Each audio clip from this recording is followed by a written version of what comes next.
Next, highway confidence. You have to be confident and humble in all situations. If you're not confident, humble in all situations, you're vulnerable. If you're a fast driver, you're going to be driving as fast as you can, 80, 85, 90, and in some cases, upwards of 110. But you won't be able to maintain that speed for long because the flow of the traffic is probably about 80 or 85. And if you're going 110, you're going to have to go to the left, cut over, go back to the right, cut over. You can't sustain that type of speed to really gain any significant advantage. And you're going to be more dangerous than other drivers who are driving 80. And granted, the speed limit is 70. Or let's say the speed limit is 55 and you're going 75, 20 over the limit, and you're going 100. But you're probably saying, bruh, everyone else is breaking the law.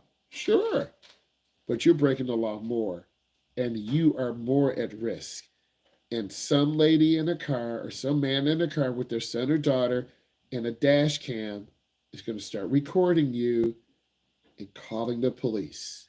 And then when you get to work, they're going to track you down because you have cut off 5 or 6 cars.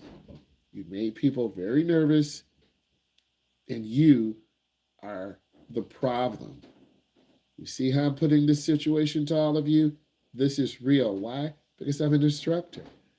And I look at driving much differently than all of you do because I drive people for a living who don't know how to drive. I'm taking them on the expressway for a living who are not used to those type of elements when they drive. I'm taking people on roundabouts who are going 40 and they should be going 15. Are you understanding what I'm saying? We're getting ready to crash into the curb.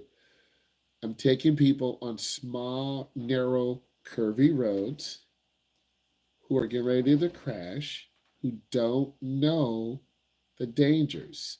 That's why when you look at my videos, you really need to understand what's going on in the environment. And it's really a different approach.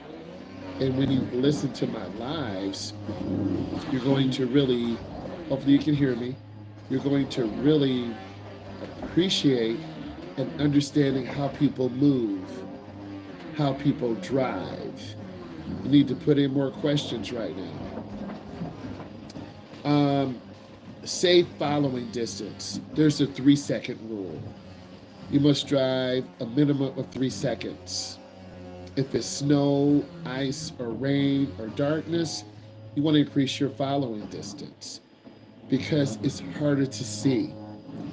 We had a very bad snowstorm and ice in the Midwest. On the police scanner, they were semi-trucks flipping over and jackknifing and hitting the state police. I thought work was going to be canceled. I thought drives were going to be canceled. It was not. You have to be aware of your driving environment. And a lot of you are not aware. I want to tell you something. I really give you a different approach, whether I have a driver in the car or not. And I think if you examine the environment,